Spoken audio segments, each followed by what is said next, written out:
Hi hello dears, welcome back to Aegis online tuition. അപ്പോൾ ഇന്ന് നമ്മൾ നോക്കാൻ വേണ്ടി പോകുന്നത് SLC ഇംഗ്ലീഷ് ഡിസ്കോഴ്സുകളാണ്. അപ്പോൾ ഡിസ്കോഴ്സ് എന്ന് പറയുന്ന നേരത്ത് വളരെ ഇമ്പോർട്ടൻ്റ് ആയിട്ടുള്ള ക്വസ്റ്റ്യൻസ് ആണല്ലേ. അപ്പോൾ ഇന്ന് നമ്മൾ അത് നോക്കുന്നുണ്ട്. പിന്നെ കുഞ്ഞിതായിട്ടുള്ള സമ്മറിയും നമ്മൾ ഡിസ്കസ് ചെയ്യുന്നുണ്ട്. ഡീറ്റെയിൽഡ് വേർഷൻ വേണമെന്നുണ്ടെങ്കിൽ നമ്മുടെ ബാച്ചിൽ ജോയിൻ ചെയ്യുക. അവിടെ നമ്മളെല്ലാം നമ്മൾ ഓൾറെഡി കവർ ചെയ്ത് കഴിഞ്ഞിട്ടിരിക്കുകയാണ്. ഓക്കെ, അപ്പോൾ നിങ്ങൾ കൂടെ എന്തെങ്കിലുമൊക്കെ ഒന്ന് പറഞ്ഞു തരാൻ വേണ്ടിയിട്ടാണ് മിസ് എന്ന് വന്നിട്ടുള്ളത്. അപ്പോൾ സ്കിപ്പ് ചെയ്യേണ്ട, എല്ലാ ഡീറ്റെയിൽ ആയിട്ട് പറയുകയാണ്, എഴുതി കാണിക്കുന്നില്ല, പകരം ജസ്റ്റ് ഒന്ന് ഞാൻ വോയിസ് ഓവർ ചെയ്യുകയാണ് ചെയ്യുന്നത്. ഓക്കെ, അപ്പോൾ നമ്മൾ ഫസ്റ്റ് തന്നെ ഏതൊക്കെ ടൈപ്പ് ഓഫ് ഡിസ്കോഴ്സസ് ആണ് ഉള്ളതെന്നുള്ളത് മനസ്സിലാക്കുക. ഓക്കെ, എന്നിട്ട് എങ്ങനെയാണ് നമ്മൾ എഴുതേണ്ടതെന്നുള്ളത് ജസ്റ്റ് പറഞ്ഞുതരാം. അപ്പോൾ അതാണ് നമ്മളിവിടെ കൊടുത്തിട്ടുള്ളത്. 1 character sketch, 2 newspaper report, 3 diary, 4 writeup, conversation, review, radio podcast, interview, questionnaire, article, advertisement jingles, narrative, profile, appreciation, email, formal letter, informal letter and speech. ഇത്രയും കാര്യങ്ങൾ ഇതെല്ലാം ഒരുമിച്ച് എന്തായാലും വരില്ല, എല്ലാം സെപ്പറേറ്റ് ആയിട്ട് തന്നെ വരുള്ളൂ. സെപ്പറേറ്റ് മീൻസ് ഇപ്പോൾ ഇതിൽ 5 എണ്ണം അല്ലെങ്കിൽ 6 എണ്ണമൊക്കെ പിക്ക് ചെയ്ത് വരുള്ളൂ, 17 എണ്ണം വരില്ല എന്നാണ് ഉദ്ദേശിച്ചത്. ഇനി ഇതെങ്ങനെയാണ് എഴുതാൻ നോക്കാം. ഫസ്റ്റ് തന്നെ നമുക്ക് ക്യാരക്ടർ സ്കെച്ചാണ് ഉള്ളത്. അപ്പോൾ ക്യാരക്ടർ സ്കെച്ചിൽ നമ്മൾ മെയിനായിട്ട് ഇന്ന ക്യാരക്ടർ നമ്മൾ മെയിനായിട്ടും അവരെന്താണ് അവിടെ, അവരുടെ റോൾ എന്താണ്, അപ്പിയറൻസ് എന്താണ്, അവരെന്താണ് അവിടെ ചെയ്തിട്ടുള്ളത്, എല്ലാം ഒന്ന് ജസ്റ്റ് ഒന്ന് എഴുതി കൊടുത്താൽ മതി. ക്യാരക്ടർ സ്കെച്ച് എന്ന് പറയുന്നത് ക്യാരക്ടറെ മനസ്സിലാക്കിക്കൊണ്ട് ആൾ ഭയങ്കര കൈൻഡ് ആണെന്നുണ്ടെങ്കിൽ കൈൻഡ്, ഭയങ്കര അഗ്രസീവ് ആണെന്നുണ്ടെങ്കിൽ അഗ്രസീവ്, ഇങ്ങനെയുള്ള കാര്യങ്ങളൊക്കെ എഴുതിയിട്ട് നമുക്ക് ചെയ്യാവുന്നതേ ഉള്ളൂ. അപ്പോൾ ഇതാണ് നമ്മുടെ ക്യാരക്ടർ സ്കെച്ച്. അപ്പോൾ ഒന്ന് ജസ്റ്റ് കട്ട് ചെയ്തിട്ടിട്ടുണ്ട്. ഇതെന്ന് പറഞ്ഞാൽ അറിയാലോ, ജസ്റ്റ് ഒന്ന് പാരഗ്രാഫ് ഒക്കെ എഴുതേണ്ടി മാത്രമേ ഉള്ളൂ. ന്യൂസ് പേപ്പർ റിപ്പോർട്ട് എന്ന് പറയുകയാണെന്നുണ്ടെങ്കിൽ നമ്മൾ ഒരു മെയിൻ ഹെഡ്ലൈൻ വേണം, ബൈലൈൻ വേണം, അതുപോലെ എവിടെയാണ് സംഭവിച്ചത്, ഡേറ്റ് വേണം, എന്താണ് കാര്യം എന്നുള്ളത് ഫസ്റ്റത്തെ പാരഗ്രാഫിൽ എഴുതുക. ഇനി ആ ഇൻസിഡൻറ്റ് ബേസ് ചെയ്ത് second paragraph, then third paragraph നമ്മൾ കൺക്ലൂഡ് ചെയ്തിട്ട് നിർത്തുകയാണ്. അതുകൊണ്ട് എന്താണ് നമുക്ക് സംഭവിച്ചിട്ടുള്ളത് എന്നാണ് നമ്മൾ തേർഡ് പാരഗ്രാഫിൽ ഇൻ ഷോർട്ട് ചെറുതാക്കിയിട്ട് നമ്മൾ എഴുതി കൊടുത്താൽ മാത്രം മതി. ഓക്കെ, അതാണ് നമ്മുടെ ന്യൂസ് പേപ്പർ റിപ്പോർട്ട്. ഇതിൽ പ്രത്യേകിച്ച് ഒന്നും ശ്രദ്ധിക്കാനില്ല, ഇത്രയും കാര്യം സെറ്റ് ആക്കിയാൽ മതി കേട്ടോ. ഇനി അടുത്താണ് ഡയറി. ഡയറി എല്ലാവർക്കും അറിയാലോ, എഴുതാണെങ്കിൽ നമ്മൾ റൈറ്റ് സൈഡിലായിട്ട് ഒരു ഡേറ്റും ഡേയും നമ്മളിട്ട് കൊടുക്കുന്നുണ്ട്. എന്നിട്ട് സല്യൂട്ട് ചെയ്തുകൊണ്ട് നമ്മൾ ചിലപ്പോൾ തന്നെ നമ്മളെ തന്നെ ഡിയർ ഡയറി എന്നൊക്കെ പറഞ്ഞ് എഴുതാം, അത് ഒരു കുഴപ്പമില്ല. എന്നിട്ട് നമ്മൾ എഴുതി കൊടുക്കുക, today was an unforgettable day for me. അതേപോലെ തന്നെ എനിക്ക് ഈ ദിവസം മറക്കാനാവില്ല, അതാണ് നമ്മൾ ഉദ്ദേശിച്ചിട്ടുള്ളത്. അതേപോലെ I am very happy, no happy ആണെങ്കിൽ ഹാപ്പി, സാഡ് ആണെങ്കിൽ സാഡ്. ഇവിടെ നമ്മൾ ഐ അല്ലെങ്കിൽ മീ അല്ലെങ്കിൽ ആ ഒരു രീതിക്കാണ്, അല്ലാണ്ട് ഷീ ഹി എന്ന് പറഞ്ഞ് നമ്മളവിടെ എഴുതാൻ പറ്റില്ല. ഓക്കെ, ഡയറി അത്രേ ഉള്ളൂ. റൈറ്റപ്പിൻ്റെ കേസിൽ പറയുകയാണെന്നുണ്ടെങ്കിൽ റൈറ്റപ്പ് എന്ന് പറയുന്നത് നമുക്ക് എന്താണ് ഇൻസിഡൻറ്റ് എന്നുള്ളത് നമുക്ക് ക്വസ്റ്റ്യൻ പേപ്പറിൽ തന്നിട്ടുണ്ടാവും. അതിന് നമ്മൾ എന്ത് ചെയ്യുക, ജസ്റ്റ് ഒരു പാരഗ്രാഫ് ആക്കിയിട്ട് നമ്മൾ എഴുതി കൊടുക്കുക. ഇവിടെ നമ്മൾ കറക്റ്റ് ഓർഡർ വേണമെന്നൊന്നുമില്ല, നമുക്ക് ജസ്റ്റ് എഴുതി കൊടുത്താൽ മതി, ജസ്റ്റ് പാരഗ്രാഫ്. കോൺവെർസേഷൻ നമുക്ക് ഇൻസിഡൻറ്റിൽ നമുക്ക് തന്നിട്ടുണ്ട്. അപ്പോൾ ലൈവാണെങ്കിൽ ഇൻസിഡൻ്റ് ആണെന്നുണ്ടെങ്കിൽ നമുക്ക് ഇൻസിഡൻറ്റ് തന്നിട്ടുണ്ടാവും, അത് ബേസ് ചെയ്ത് ജസ്റ്റ് ഒന്ന് കോൺവെർസേഷൻ എഴുതി കൊടുത്താൽ മതി. അവിടെ ഏതൊക്കെ ഇപ്പോൾ എന്താണ് ഇൻസിഡൻറ്റ് നമുക്ക് ഓൾറെഡി തരാം, ഫുഡ് കഴിച്ചോ, ഹായ് ബൈ എന്നൊക്കെ ഒഴിവാക്കിയതിന് ശേഷം കുറച്ച് സ്റ്റാൻഡേർഡ് ആയിട്ട് എഴുതി കൊടുത്താൽ കോൺവെർസേഷൻ സെറ്റായി. ഓക്കെ, അപ്പോൾ പ്രത്യേകിച്ചൊന്നുമില്ല, കോൺവെർസേഷനിൽ നിന്ന് കുറച്ചധികം നമ്മൾ ശ്രദ്ധിച്ച് ഓപ്പൺ എൻഡ് ആയിട്ടുള്ള ക്വസ്റ്റ്യൻസ് എഴുതിയാൽ മതി. റിവ്യൂ പറയാൻ നേരത്ത് വളരെ ഇമ്പോർട്ടൻ്റ് ആണ്. നമ്മൾ അപ്രീസിയേഷൻ എഴുതുന്ന പോലെ തന്നെ ഇവിടെ സ്റ്റോറിയിൽ നമ്മൾ എഴുതി കൊടുക്കുന്നതാണെന്ത് റിവ്യൂ, വളരെ ഇമ്പോർട്ടൻ്റ് ആണ് കേട്ടോ. അപ്പോൾ റിവ്യൂ നമ്മൾ സ്റ്റോറികളിലായതുകൊണ്ട് തന്നെ നമ്മൾ നേരത്തെ പറഞ്ഞ പോലെ തന്നെ ഇവിടെയും നമ്മൾ എന്ത് ചെയ്യുക, അതെന്താണ്, അത് ഏത് ചാപ്റ്റർ നിന്നാണ് അല്ലെങ്കിൽ ആരാണ് എഴുതിയതെന്നൊക്കെ പറഞ്ഞ് നമ്മൾ ജസ്റ്റ് ഒന്ന് ഫസ്റ്റ് പാരഗ്രാഫ് കൊടുക്കുക. ദെൻ സെക്കൻഡ് പാരഗ്രാഫിൽ വന്നിട്ട് എന്തൊക്കെയാണ് അവിടെ നടന്നത്, അല്ലെങ്കിൽ ഇൻസിഡൻറ്റ് എന്താണ്, അല്ലെങ്കിൽ എന്തൊക്കെയാണ് ക്യാരക്ടേഴ്സ് എന്തൊക്കെയാണ്, അതേപോലെ തന്നെ തീം എന്താണ്, മെസ്സേജ് എന്താണെന്നൊക്കെ നമ്മൾ ഏറ്റവും 3ാമത്തെ പാരഗ്രാഫിൽ ഷോർട്ടാക്കി നമ്മൾ അതിനെ കൺക്ലൂഡ് ചെയ്ത് നിർത്തുകയാണ്. ഓക്കെ, ദെൻ റേഡിയോ പോഡ്കാസ്റ്റിലൂടെ ഉദ്ദേശിക്കുന്നത് ഹോസ്റ്റും അതേപോലെ തന്നെ ആരാണ് നമ്മുടെ ഗസ്റ്റ് അവർ തമ്മിലുള്ള ഇൻ്റർവ്യൂ ക്വസ്റ്റനെയർ തന്നെയാണ് റേഡിയോ പോഡ്കാസ്റ്റ്. അപ്പോൾ ഇതിന് എഴുതുന്ന നേരത്ത് നമ്മൾ ഫസ്റ്റ് തന്നെ എഴുതി കൊടുക്കുന്നത്, ഹായ് ഹലോ, നമ്മുടെ കൂടെയുള്ള ഗസ്റ്റ് ഇന്ന ആളാണ്, ഇന്ന സംഭവത്തിൽ നിന്നും വളരെയധികം ഫേമസ് ആണെന്നൊക്കെ പറഞ്ഞ് നമ്മൾ ജസ്റ്റ് ഒന്ന് പറഞ്ഞ് കൊടുക്കുന്നത് മാത്രം റേഡിയോ പോഡ്കാസ്റ്റിലുള്ളൂ. അപ്പോൾ ഇത് വരാൻ ചാൻസ് എന്ന് ചോദിച്ചിട്ടുണ്ട്, ബട്ട് നമ്മുടെ ടെക്സ്റ്റ് പുതിയതായിട്ട് വന്നിട്ടുള്ളത് തന്നെയാണ്. ബട്ട് നമുക്ക് എന്താണ് അങ്ങനെ 12th ഇത് മെയിനായിട്ട് വരിക, നിങ്ങൾക്ക് വരാൻ ചാൻസ് ഇല്ല എന്നാണ് എൻ്റെ മനസ്സ് പറയുന്നത്.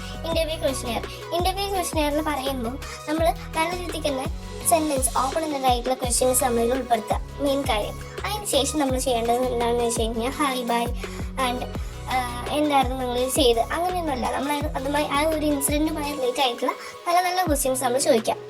അപ്പോൾ അതിൽ നിന്ന് നമുക്ക് എന്താണ് ആളുടേതായിട്ടുള്ള നല്ല വലിയ വലിയ വലിയ പാരഗ്രാഫ് ക്വസ്റ്റ്യൻസ് നമുക്ക് ആൻസേഴ്സ് നമുക്ക് ഇങ്ങോട്ട് കിട്ടും. അപ്പോൾ നമുക്ക് എന്ത് ചെയ്യാം, നല്ല മാർക്ക് നമുക്ക് വാങ്ങിക്കാൻ വേണ്ടി സാധിക്കും. അതാണ് ഇൻ്റർവ്യൂ ക്വസ്റ്റ്യൻ. ഇനി ആർട്ടിക്കിൾ പറയാൻ നേരത്ത് നമ്മുടെ മാഗസൈൻസിൽ മെയിനായിട്ടും യൂസ് ചെയ്യുന്ന സംഭവമാണ്. അത് റൈറ്റർ പോലെ തന്നെ ആർട്ടിക്കിൾ പക്ഷേ മാഗസൈനിലാണ്. ഇവിടെ ഒരു ടൈറ്റിലും അതുപോലെ എന്താണ് സംഭവം എന്നൊക്കെ നമ്മൾ പറഞ്ഞതിന് ശേഷം ഒരു 3 പാരഗ്രാഫ് ഒതുക്കുന്നതാണ് എന്ത് article. Then advertisement jingles. Advertisement jingles എന്ന് പറയുന്നത് നമ്മളൊരു താളത്തിൽ നമ്മളതിനെ കൊടുക്കുന്നതിനെയാണ്. ഓക്കെ, അപ്പോൾ ആർട്ടിക്കിൾ ഞാൻ പറഞ്ഞു മാഗസീനിലാണ്, ജസ്റ്റ് ഓർത്ത് വെക്കാൻ വേണ്ടി ഞാൻ അവിടെ എഴുതി വെച്ചെന്ന് മാത്രം.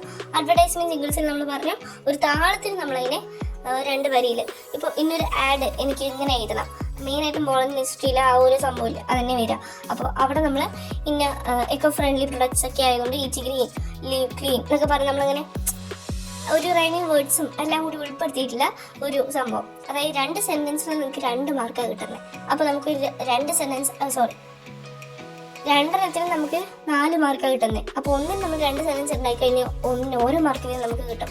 അത് മാർക്ക് പെട്ടെന്ന് അടിച്ചു മാറ്റാൻ പറ്റുന്ന ഒരു കാര്യമാണ് എന്ത് അഡ്വർടൈസ്മെന്റ് ജിംഗിൾസ്. ഓക്കെ, നെറേറ്റീവ് എന്ന് പറയുന്ന നേരത്തെ നറേഷനിൽ നമ്മൾ മെയിനായിട്ടും കറക്റ്റ് ഓർഡറിലാണ് നമ്മൾ മെയിനായിട്ടും ഇവിടെ എഴുതേണ്ടത്. അവിടെ ഏതൊക്കെ ക്യാരക്ടേഴ്സാണ്, എന്താണ് അവിടെ നടന്നത്, ഏതാണ് ചാപ്റ്റർ, ആരാണ് എഴുതിയത് എന്നൊക്കെ മെയിനായിട്ട് നോക്കിക്കഴിഞ്ഞാൽ നമുക്കത് നല്ലപോലെ തന്നെ നറേഷൻ എഴുതാം. പ്രൊഫൈൽ അറിയാലോ, നമ്മൾ മെയിൻ ഹെഡിങ് ആരെയാണെന്ന് പറഞ്ഞാൽ നമ്മൾ ക്യാപിറ്റൽ ലെറ്ററിൽ എഴുതി കൊടുക്കുക. ദെൻ സൈഡിലായിട്ട് ഇപ്പോൾ സ്പിൽമാൻ ആണെങ്കിൽ സ്പിൽമാൻ വാസ് ബോൺ ഓൺ അവിടെ നമ്മൾ ആഡ് ചെയ്യുക. നമ്മൾ ഡേറ്റിൻ്റെ മേലെയാണ് ഓൺ ആഡ് ചെയ്യുക. വർഷത്തിലാണെന്നുണ്ടെങ്കിൽ നമ്മൾ ഇന്ന് ആഡ് ചെയ്യുക. അതേപോലെ ഇങ്ങനെയുള്ള കുറച്ച് കാര്യങ്ങളൊക്കെ നമ്മൾ ആഡ് ചെയ്ത് ഹി വാസ് എന്നൊക്കെ പറഞ്ഞ് നമ്മൾ ഫസ്റ്റത്തെ 2 സെൻറ്റൻസിൽ നമുക്ക് ആരാണോ സ്പിൽമാൻ ആണെങ്കിൽ സ്പിൽമാൻ എന്ന് പറയുക, പിന്നെ ഹി വാസ് എന്നൊക്കെ പറഞ്ഞ് നമ്മൾ എഴുതി കൊടുത്താൽ മതി. പിന്നെ എപ്പോഴും ഈ സ്പിൽമാൻ എന്ന് പറഞ്ഞാൽ എഴുതേണ്ട ആവശ്യമില്ല. ലാസ്റ്റ് ആൾ പാസ് ചെയ്ത് കഴിഞ്ഞ് പാസ് ഡെവി എന്ന് പറഞ്ഞാൽ നമുക്ക് എഴുതാം മരിച്ചു കഴിഞ്ഞാൽ കേട്ടോ. അപ്രീസിയേഷനൊന്നുമില്ല, ജസ്റ്റ് പോകത്തിലാണെങ്കിൽ അപ്രീസിയേഷൻ എന്നാണ് അവിടെ പറഞ്ഞിട്ടുള്ളത്. മെയിനായിട്ട് ആരൊക്കെയാണ് എന്തൊക്കെയാണ് അതിൽ പറഞ്ഞത് ജസ്റ്റ് ഒന്ന് ആദ്യത്തെ പാരഗ്രാഫിൽ. രണ്ടാമത്തെ എന്താണ് പറഞ്ഞിട്ടുള്ളത് വിത്ത് പോയിന്റ് ഡിവൈസ് ആണ് രണ്ടാമത്തെ. മൂന്നാമത്തെ നമ്മുടേതായിട്ടുള്ള ഒരു ഒപ്പീനിയൻ കൂടി ആഡ് ചെയ്തിട്ടാണ് നമ്മൾ അപ്രീസിയേഷൻ മൂന്നാമത്തെ എഴുതേണ്ടത്. അപ്പോൾ പോകത്തിൽ മെയിനായിട്ട് ഫ്രണ്ട്സ് റബിൻ കൺട്രിബ്യൂമെൻ്റ് ആണ് വരിക. അപ്പോൾ ഏതൊക്കെ ടൈപ്പ് പോയിറ്റിക് ഡിവൈസ് ആണ് വേണ്ടതെന്ന് ജസ്റ്റ് നോക്കി വയ്ക്കുക. നമ്മൾ പോയിറ്റിക് ഡിവൈസും എല്ലാ ഗ്രാമറും എല്ലാ കാര്യങ്ങളും നമ്മൾ മെയിനായിട്ട് നമ്മുടെ ബാച്ചി ഓൾറെഡി പറഞ്ഞിട്ടുണ്ട്. ആർക്കെങ്കിലും ചേരാൻ താല്പര്യമുണ്ടെങ്കിൽ നമ്മുടെ കമൻറ്റ് ജോയിൻ ചെയ്താൽ മതി കേട്ടോ. അതാണ് അപ്രീസിയേഷൻ. ഇമെയിൽ നമുക്ക് ചെയ്യാറിയാലോ, ഇമെയിൽ ജസ്റ്റ് ഒരു ഹെഡിങ് കൊടുക്കുക, ബോക്സ് വരയ്ക്കുക, സൈഡിലായിട്ട് നമ്മൾ ടു ആർക്കാണ് നമ്മൾ ഇമെയിൽ കൊടുക്കുന്നത് അങ്ങനെ ഫ്രം നമ്മുടേതായിട്ടുള്ള ഇമെയിലും കൊടുത്തതിന് ശേഷം എന്താണ് ലെറ്റർ എഴുതുന്ന പോലെ തന്നെ ജസ്റ്റ് എഴുതി കൊടുക്കുക. അത്രയേ ഉള്ളൂ, പ്രത്യേകിച്ചൊന്നുമില്ല. നമ്മളവിടെ സല്യൂട്ടേഷൻ കൊടുക്കുകയാണെങ്കിൽ കൊടുക്കാം, റെസ്പെക്റ്റഡ് ആണെന്നുണ്ടെങ്കിൽ നമ്മൾ വലിയ വലിയ ആൾക്കാർക്ക് ആണെന്നുണ്ടെങ്കിൽ നല്ല രീതിക്ക് നമ്മൾ ഫോർമലായിട്ട് അങ്ങനെ എഴുതി കൊടുത്താൽ മാത്രം മതി. അത്ര ഉള്ള ഇമെയിൽ. പിന്നെ ഫോർമൽ ലെറ്റർ ഇൻഫോർമൽ ലെറ്ററും വെച്ച് പറയാൻ നേരത്തെ മെയിനായിട്ടുള്ള കാര്യമാണ്.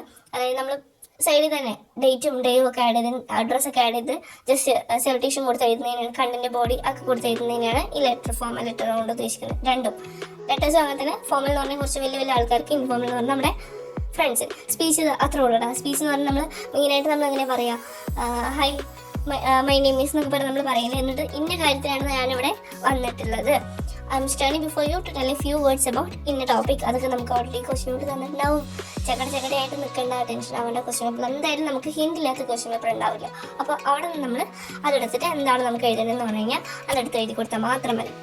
ഇത്രേ ഉള്ളൂ നമ്മളുടെ ഡിസ്കോഴ്സിനെ കുറിച്ച് പറയാനുള്ളത്. ഇത്രേ ഉള്ളൂ. ഇനി നമ്മൾ ചാപ്റ്ററിലേക്ക് കിടക്കണം. ഒന്നാമത്തെ വെരി ഓൾമൻ വിത്ത് മുസ്ലിംസ് എന്നുള്ള ചാപ്റ്റർ എന്താണ് മെയിനായിട്ട് അവിടെ മാജിക് റിയലിസം ആണ് അല്ലേ. അതായത് ഒരു മനുഷ്യന് ആൾ ഭയങ്കര വീക്കായിരുന്നു, മടി കിടന്നിട്ടാണ് കിട്ടിയത്. ആളിനെ ചിക്കൻ കൂപ്പി കൊണ്ട് അടച്ചു. അവരതിൽ നിന്നും പെലായി വിളിച്ചാൽ നല്ലപോലെ അതിൽ നിന്ന് പൈസ ഉണ്ടാക്കി നല്ല കാര്യങ്ങളൊക്കെയാണെന്നത് വെരി ഓൾമൻ വിത്ത് മുസ്ലിംസ്. ലാസ്റ്റ് ആണെന്ത് ചെയ്ത് ഡിപ്പാർച്ചറായി, ആൾ പോയി എന്നാണ് പറയുന്നത്. ആള് പിന്നെ കുറച്ച് ഓക്കെ ആയി പോയി, അത്രയല്ലേ. ഇന്ന് ആർട്ടിക്കിൾ പറയുന്നത് ഒരു ജർമ്മൻ ഓഫീസറും ഉണ്ട്, അതേപോലെ തന്നെ എന്താണ് ഒരു സ്പിൽമാനും ഉണ്ട് അല്ലേ. അപ്പോൾ സ്പിൽമാന് പിയാനിസ്റ്റാണ്, അതേപോലെ ജർമ്മൻ ഓഫീസർ വളരെ കൈൻഡ് ആൻഡ് ഭയങ്കര സപ്പോർട്ടീവായിരുന്നു. ഈ വേൾഡ് വാർ സെക്കൻഡ് തീർന്നോളം വരെ ആളുകളെ ഫുഡൊക്കെ കൊടുത്ത് ഭയങ്കരമായിട്ട് സപ്പോർട്ട് ചെയ്തു. പിന്നെന്ത് ചെയ്തു, ആളൊരു മച്ചിൻ പുറത്തായിരുന്നു ആള് ഹൈഡ് ചെയ്തുകൊണ്ടിരുന്നത്. കാരണം അവിടെ മൊത്തം വാർ നടന്നുകൊണ്ടിരിക്കുകയാണ് അല്ലേ. അപ്പോൾ അവിടെയാണ് അത് ഹൈഡ് ചെയ്തത്.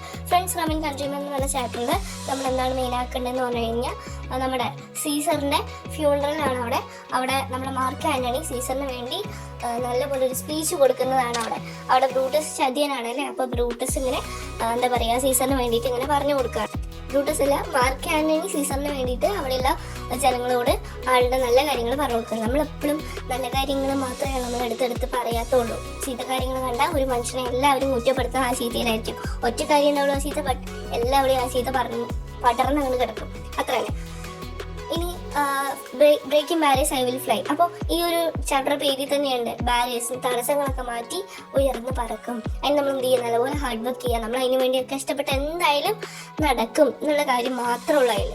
പിന്നെന്താണ്, എ ഫീനിക്സ് റൈസസ് എന്നുള്ള ചാപ്റ്ററാണ്. ഇതിൽ മെയിനായിട്ടും നമ്മുടെ ഫീനിക്സ് റൈസസ് എന്ന് പറയുമ്പോൾ ബബ്ലുയുടെ സ്റ്റോറി, അതേപോലെ തന്നെ അരുണാചൽ മുരുകാനത്തിൻ്റെ റിയൽ സ്റ്റോറിനെ ഇൻസ്പയർ ആക്കിക്കൊണ്ടാണ് ഇവിടെ ട്വിങ്കിൾ കന്ന ഈ ഒരു ബബ്ലുവിൻ്റെ ഈ ഒരു സ്റ്റോറി എഴുതിയിട്ടുള്ളത് കേട്ടോ. അവിടെ എന്താണ്, പീരിയഡ്സ് റിലേറ്റഡ് ആണ്. ടാബു ടോപ്പിക്കിൽ നിന്നും പൊതുസമൂഹം അറിയണം എന്നുള്ളതിന് വേണ്ടി വർക്ക് ചെയ്ത ഒരാളാണ്. കുറേ ഒബ്സ്റ്റിക്കിൾസ് ആൾ ഫേസ് ചെയ്തു, എങ്കിലും ആൾ പാഡ് ഉണ്ടാക്കുന്നതിൽ മെയിനായിട്ട് ഒരു 3 മിഷൻസ് ആൾ ഫോം ചെയ്ത് നല്ല രീതിക്ക് തന്നെ മെയിനായി ഇതാണ് പറയുന്നത്. ഇത്ര ഉള്ളൂടാ.